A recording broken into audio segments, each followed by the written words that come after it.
bihi nasta'in. Wassalatu wassalamu ala Rasulillah wa ala alihi wa sahbihi ajma'in. Subhanaka la ilma lana illa ma 'allamtana innaka antal alimul hakim. Wala haula wala quwwata illa billahil aliyyil azim. Allahumma salli wa sallim wa barik ala maulana Muhammad wa ala alihi wa sahbihi ajma'in. Amma ba'd. Ada pengertian-pengertian yang lain dalam hal ini, tetapi pokoknya sama, iaitu terasnya akhlak yang terpuji. Adapun hakikat budi pekerti ialah perilaku, hal kekal dan keadaan seseorang yang ada dalam jiwa dia. Dia kat jiwa dia, sebab tu akhlak ni dia bukan buat-buat. Memang dah sebati dalam jiwa kita akhlak tu. Dia bukan buat-buat. Kalau orang buat-buat kita nampak, oh buat-buat tu, dia macam senyum-senyum buat-buat. Kalau dah lama senyum kan nampak senyum buat-buat tu. Ataupun dia melayan pun buat-buat melayan kan. Tapi kalau orang lain sungguh subhanallah, tidurlah sini, Allah ya Allah, dah lah lama tak datang sini. Orang jemput tidur tu sungguh-sungguh dengan orang jemput tidur buat-buat lain. Malam ni tidur mana? Kita tanya tidur mana malam ni tu, macam tengok keadaan dulu lah. Tak ada hotel ke? Hotel fully book. Homestay tak jumpa macam tak apalah kalau tak ada hotel, tak ada homestay, cari duduk mak saya. Lain kan. Sebab dia tahu rumah dulu. Duduk mak saya lah. Allah, hotel apa? Hotel. Duduk mak saya lah. Saya pun tarah 5 bintang ni. Dah cari hotel lah. Homestay. Rumah jiran saya sebelah kosong. Kunci ada ni. Tapi habuk sikit lah. Macam tak sungguh kan. Gitu cara dia. Akhlak tu lain. Beza akhlak orang betul-betul sebati dengan jiwa dia berbanding dengan orang yang baru buat. Baru-baru ataupun buat-buat ngada-ngada ni, yang baru dia ada-adakan. Perilaku inilah yang menerbitkan perbuatan dengan perasaan senang dan mudah. Seronok orang dulu kan. Orang dulu datang sekejap pun dia hidang air. Saya ingat saya kecil-kecil dulu kan. Bagi Allah ya. Orang jiran saya datang rumah saya tengok TV je. Antara rumah yang TV dulu rumah saya lah. Walaupun tak kaya, tapi adalah duit sikit sebab anak cikgu. Jadi belilah TV hitam putih dulu kan. TV Hitachi hitam putih kecil je, 12 inci buat 10 inci gitu lah. Cukuplah untuk ahli keluarga tengok. Jadi jiran-jiran sebelah datanglah tengok. Akhlak kita dulu lain. Akhlak dulu walaupun dia orang datang tiap-tiap malam, jiran tu tetap buat air juga. Sebab memang dah rutin kita. Kita anggap sebagai tetamu. Walaupun datang tengok TV je, buat air. Buat air. Sekarang tak ada lah. Angkat TV tak kat arah kereta, tengok puan-puan sampai tidur. Mana ada, semua dah ada TV sekarang kan. Dulu saya cerita. Akhlaknya hebat, subhanallah. Okey. Senang dan mudah untuk kita buat tanpa perlu lagi kepada pertimbangan. Tak payah fikir-fikir lah. Akhlak baik jangan fikir-fikir. Betul, kalau orang senang memberi, jumpa orang susah dia terus beri dah. Dia dah fikir-fikir, dia fikir nak bagi tak bagi, nak bagi tak bagi, nak bagi ke tak nak bagi. Duk timbang-timbang ni, bagi ke tak bagi. Kalau bagi tak boleh beli pasar malam lah ni, habis duit. Kalau tak bagi, nak bagi tak nak bagi, nak bagi tak nak bagi. Akhirnya tak bagi kan. Sampai pasar malam, barang tak ada. Pusing balik tengok orang nak bersedekah, tak ada juga. Lepas. Tapi kalau dia berjiwa akhlak, suka memberi, dia terus bagi. Tapi itu pasar malam, tak apa, tak mati pun. Yang ni kata jumpa rugi dah, minta sedekah ni.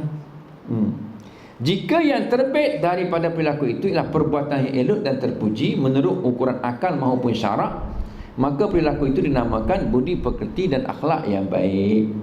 Dengan syarat mengiktiraf, dan akal kita pun setuju.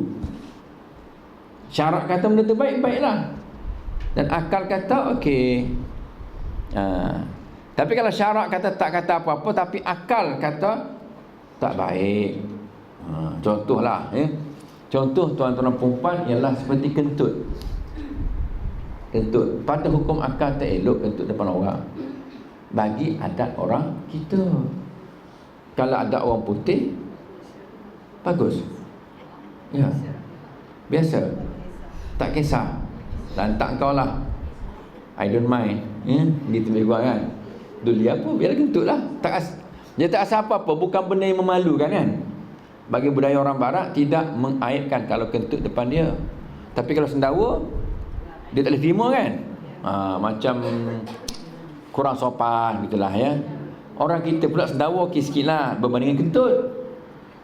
Duduk dia gitu kan. Orang pakai tengok, orang kita pakai tengok, siapa kentut ni? Gitu. Padahal berbanding sendawa kentut, kentut lagi wangi kan. Okey, tak apalah ya. Sensitif. So kita tengok tuan-tuan dan puan, ukurannya pada akal dan juga pada syarak, dua-dua. Akal ni ialah budaya setempat. Akalnya begitu. Orang putih masuk dengan kasut tak ada masalah. Masuk dengan kasut kan, sampai dia tidur dengan kasut, tak ada masalah. Kita tidak. Cuba tengok orang kita masuk dengan kasut, kita tengok, woi kasut tu luar. Tengok, Islam tak kata apa. As long as kasut tu bersih, suci, masuklah, tak ada masalah. Suci, ukurannya suci, syarak kata. Tapi kadang-kadang kena ambil pertimbangan budaya setempat juga. Nak lagi cantikkan akhlak tersebut. Allahu Akbar ya.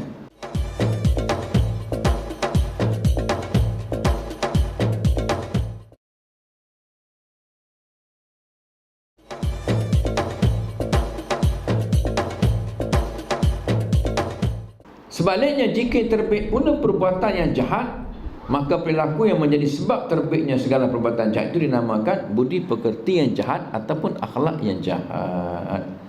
Allahu Akbar.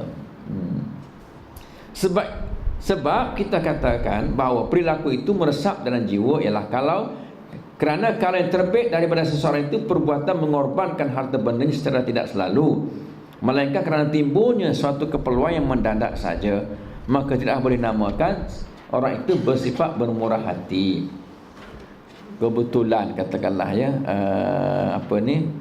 kena paksa pula dalam satu majlis, ada pula VVIP kan, dia pun terpaksa lah korbankan ya harta dia pada hari tersebut, maka belum boleh namakan lagi sebagai bermurah hati dermawan. Begitu pula bila kita mensyaratkan bahawa perbuatan itu mestilah terbit daripada orang itu dengan jiwa yang tenang. Tengok, syaratnya mesti jiwa tenang. Maknanya dia tidak mempertimbangkan, nak timbang dulu, timbang kiri, timbang kanan, ataupun fikir-fikir dulu, fikir okey tak okey, okey tak okey, okey tak okey. Banyak benda sangat dia fikir ni. Padahal kalau bagi tu kan senang. Lepas bagi tu, Allah Akbar. Tanya orang pula, aku tadi bagi derma tu okey tak okey? Okey tak? Okey tak? Tanya orang pula. Jiwa tak tenang. Ya? Jiwa tak tenang sebab dah berlaku pengorbanan hartanya, ya. Maka belum tentu lagi juga dikatakan sebagai orang yang berbudi pekerti mulia ataupun berakhlak terpuji. Ya? Dia bagi tampak tenang dia bagi tu, lepas tu dia senyum, lepas tu Assalamualaikum, lepas tu dia diam tanpa duk banyak soal lagi dah. Maka dipanggilkan akhlak yang terpuji dalam pemberian. Ada pun pokok akhlak yang mulia dan asasnya adalah 4. Pertama, hikmah atau kebijaksanaan. Yang kedua, syaja'ah, keberanian. Yang ketiga, ifah ataupun kebersihan jiwa. Yang keempat, al-adlu ataupun keadilan. Okey, 4 benda ya. Bijaksana ialah suatu keadaan dalam diri yang mana menerusinya dia dapat membezakan yang benar dari yang salah dalam semua hal ehwal ikhtiyariah, perbuatan pilihan diri sendiri. Subhanallah, maknanya ada ilmu. Bijaksana ni dia bermula dengan ilmu. Ilmu ni dia akan menjadikan orang tersebut bijaksana, dapat membezakan mana satu batil, mana satu yang betul. Betul ke batil, batil ke betul, salah ke benar, benar ke salah. Maulah kita dapat lihat perbuatan kita betul ke tak betul. Dalam kita kata apa, rasa berakhlak mulia, tapi betul ke tak betul. Subhanallah. Contohlah tuan-tuan dan puan-puan, kita jumpa orang kan, kita jumpa orang, lepas tu kita buat apa? Kita pun salam semua orang. Assalamualaikum, apa khabar Kak? Salam. Assalamualaikum, apa khabar Pak Imam? Salam. Assalamualaikum, apa khabar Hajah? Salam. Rasa akhlak terpuji dah sebab bagi salam, jabat tangan, jabat tangan, jabat tangan. Pak Imam semua kita jabat tangan dengan Pak Bilal Tok Siap.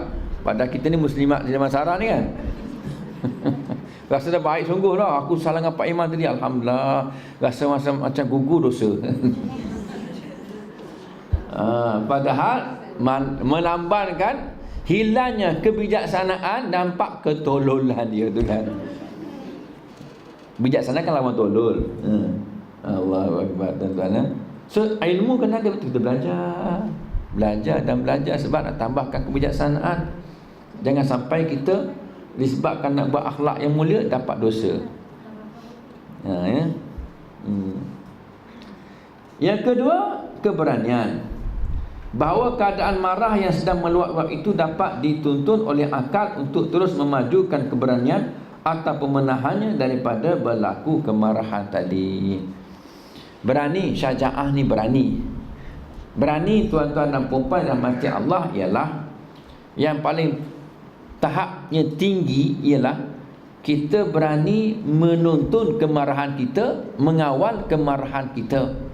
Batu kata Nabi SAW, orang yang kuat, yang gagah, yang berani itu bukanlah orang yang boleh tumbangkan orang dalam gusti, tapi orang yang boleh lawan sifat marah dia, kawal sifat marah dia. Sebab bila marah tak akan jumpa akhlak yang mulia. Kalau tengah marah, mulut akan maki orang kalau tengah marah. Tapi kalau kita tak marah, kita tak keluar. Tengah marah keluar. Yang kedua, senang je naik tangan ke kaki ke. Paling-paling tidak tengah marah, tengah marah ni, dia tak tumbuk orang meja, marah tu. Allahu Akbar. Sebab itu tuan-tuan dan puan mesti ada keberanian untuk lawan marahnya, kontrol marah, barulah keluar akhlak yang terpuji. Orang tengah marah ni saya pernah lihat dengan mata kita sendiri. Orang tengah marah, dia ambil kayu, dia boleh pecahkan cermin kereta orang. Saya kata dahsyat, terkejut saya. First time saya tengok depan mata saya, orang ambil kayu, dia tengah marah, driver kereta tak ada kat situ, kereta je ada parking kat situ. Dia boleh pecahkan cermin depan, cermin belakang dengan sebatang kayu. Subhanallah. Orang tengah marah, dia akan jadi macam tu. Saya ingatlah kalau ada orang dengan kepala-kepala dia pecah. Kalau ada orang yang dimarah tu, itu bawa kereta, cermin kereta. Saya pernah lihat satu YouTube yang telah viral dalam WhatsApp anda kan. Orang tengah marah dekat Sa'i, dia pecahkan cermin tu. Cermin tu dinding, tapi dinding tu cermin lah untuk memagar antara Safa, Bukit Safa kan. Dia pecahkan Bukit Safa tu sebab dia marah, dia naik ke atas, nak daki Bukit Safa tu, dia pecahkan cermin. Subhanallah, dia lupa bahawa dia telah dirakam. Dia ambil kursi besi tu, dia pecahkan cermin, pecah. Subhanallah. Padahal dalam keadaan ihram dia pakai tu. Mungkin baru lepas ihram, tak tahulah kan. Berpakai masih lagi pakai ihram. Saya kata apa, ya Allah, dalam keadaan duduk di tempat suci macam tu pun panggil macam tu lagi. Akhirnya dia pun naik atas Bukit Safa tu yang telah dipagar. Allah, dah marah, orang tengah marah, macam tu lah jadi dia. Orang tengah marah ni tuan-tuan, tunang dia bunuh orang tengah marah. Orang tengah marah ni kekasih hajat kahwin pun dia tikar. Orang tengah marah kan. Orang tengah marah, baby di lambung.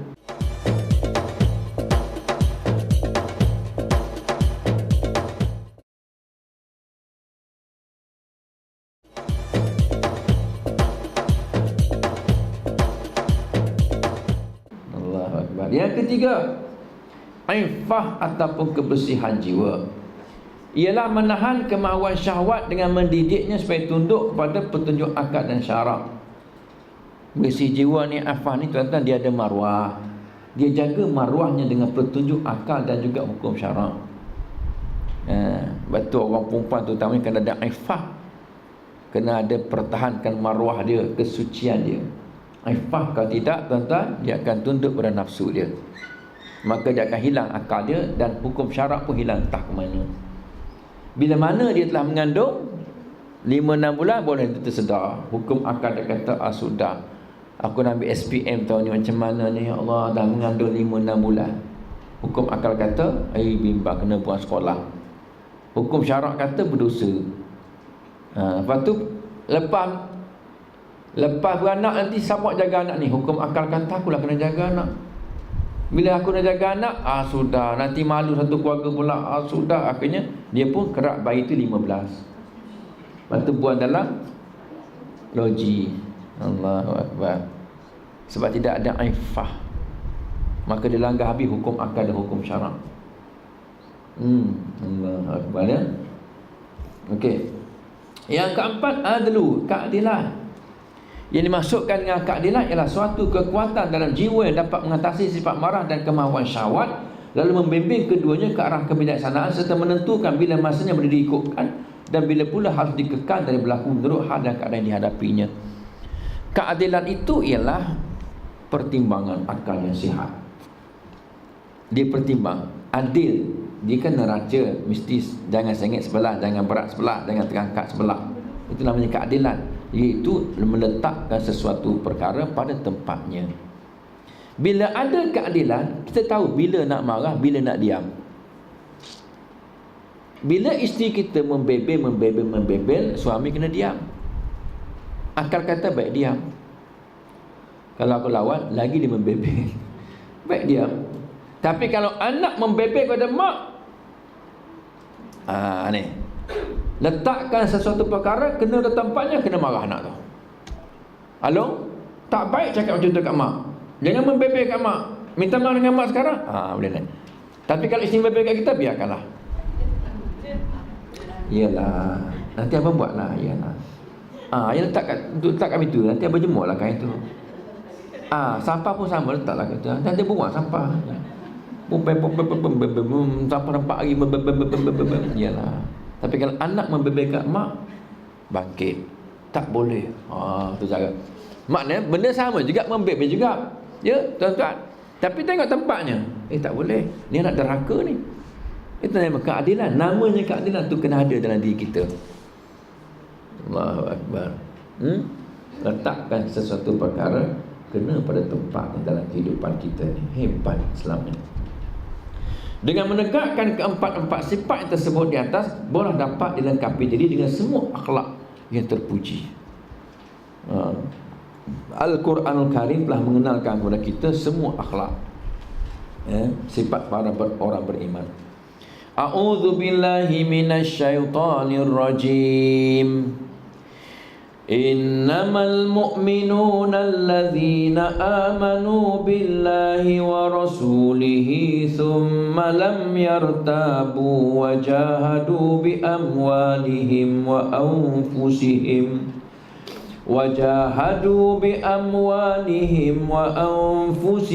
fi sabilillah. Ulaika humus shadiqun. Sadaqallahul azim. Al-Hujurat ayat yang ke-15. Hanya orang-orang beriman itu ialah mereka yang beriman dengan Allah dan Rasulnya, kemudian mereka tidak ragu-ragu lagi berjuang dengan harta dan jiwa pada jalan Allah. Mereka itulah orang-orang yang benar. Harta dan jiwa. Jiwa tu nyawa lah. Amwalihim, harta. Wa anfusihim, nyawa. Kenapa Allah Ta'ala kata harta dulu baru nyawa? Wajahadu bi amwalihim wa anfusihim fi sabilillah. Dan mereka berjuang, bermujahadah dengan harta mereka dan nyawa mereka pada jalan Allah. Step by step. Kalau bak harta pun tak boleh bermujahadah, jangan harap nyawa. Kalau bak duit pitis tu, nak bagi upaya, jangan harap nyawa nak bagi. Tapi kalau ada harta senang bagi pada jalan Allah, nyawa lagi senang bagi. Sampai peringkat nyawa dia akan bagi pada jalan Allah untuk jihad. Step by step. Inilah akhlak orang beriman. Kalau nak buat jalan Allah tu jalan kebaikan, tak ada masalah. Harta boleh, masa boleh, tenaga boleh, nyawa tak ada masalah. Dalam bab fi sabilillah, akhlak yang terpuji. Beriman kepada Allah dan Rasulnya tanpa keraguan dalam hati, itulah dinamakan keyakinan yang kuat, menjadi teras akal fikiran dan puncak kebijaksanaan. Sebab orang berakhlak mulia tuan-tuan, dia nak buat baik, pahala, syurga. Dia ada iman. Aku buat baik, aku dapat pahala. Orang buat jahat kat aku dapat pahala. Dia dapat dosa, aku dapat pahala. Orang mengumpat kat aku, kita tak jawab. Kenapa tak jawab? Sebab orang tu sedang transfer pahala dia kepada kita. Lepas tu pada hari akhirat nanti, ada orang tanya kepada Allah, ya Allah, mana solat tahajud aku ya Allah? Mana baca Quran aku yang banyak-banyak tu ya Allah? Zikir aku ya Allah? Salat duha aku ya Allah? Tak ada pun. Masa hidup di dunia, kamu telah transferkan pahala itu pada si fulan bin si fulan. Kenapa transfer? Sebab kamu dah mengumpat dia, kamu dah fitnah dia. Yang ni pula terkejut, tak pernah tahajud, banyak pula pernah tahajud ni. Sebab masa hidup dahulu ada orang mengumpat kat dia, yang mengumpat tu pula banyak pahala tahajud, transfer. Sebab tu orang berakhlak ni dia ada iman yang kuat tu. Ada orang mengumpat ustaz lah, tak apa, biar, alhamdulillah, seronok, alhamdulillah. Kenapa ustaz? Dia sedang masuk akaun saya, pahala dia transfer berlaku. Yang paling penting ada iman dulu kepada Allah dan Rasulnya.